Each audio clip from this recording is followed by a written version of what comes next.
Hi, and welcome to the Not This Parable edition of Eating Scripture, a response to Sunday's Gospel in 4 minutes or fewer. I'm Drew Downs, your host. This week is proper 20, and we're in Luke 16. I know it's been a little while since we've done one of these, and I was just sitting here thinking, it took me all week to come up with the way into this sermon, working on it on Saturday. I hate working on it on Saturday, but I did, and I finally finished it. I feel good, and I'm wondering if there's anyone still struggling. So this is for you. This is dedicated to you. How I entered into this is that I've made the mistake, and maybe you do too, of thinking that Jesus's parables are self-contained. That they're these little stories that you could just go take them right out of the book and go and throw them out into the world and have them say everything that we want them to say, regardless of the scenario. But no parable works like that. Even the parable of the Good Samaritan, which functions so well on its own, requires that you know certain things about Jewish leadership, that you know certain things about Samaritans, that you know certain things about the culture. And so it doesn't function all by itself, even if we wished it did.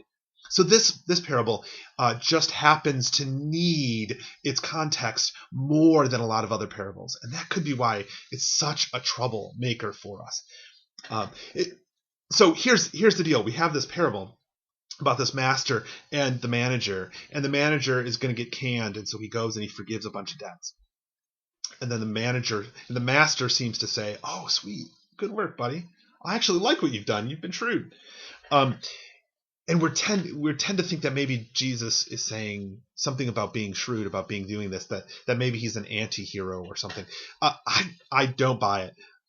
Particularly since the very next section, Jesus contradicts that idea, seems to contradict this sort of compromise idea that what this manager was doing, and then it ends with this really gut punch, which is you can't serve two masters, you can't serve God and wealth, right? And I think for me that was the trick, right? The sort of clicking piece, that this isn't a standalone parable, because the parable is one character, and the second character are these disciples, and they're hearing it, and he's saying, what more could you do than this guy? Right?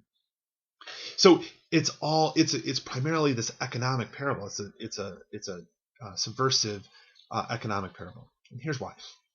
The guy comes in, and this manager is not a good guy.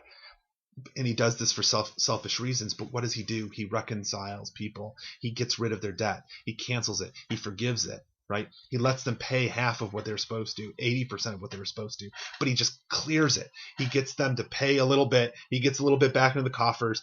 He cuts the deals, and then he gets out of town. Now, he's doing it to curry favor, but what he's doing is the work of God. God is obsessed with reconciling the debt. God is about getting rid of that economic system that puts people in debt, that cripples people with debt. So so he's doing good work outside of the kingdom. What more could the disciples be doing by working inside this to bring the kingdom closer? That's the central element for me. I hope this helped. For more, check out my site, drewdowns.net. So go, munch on it, and proclaim it. Peace.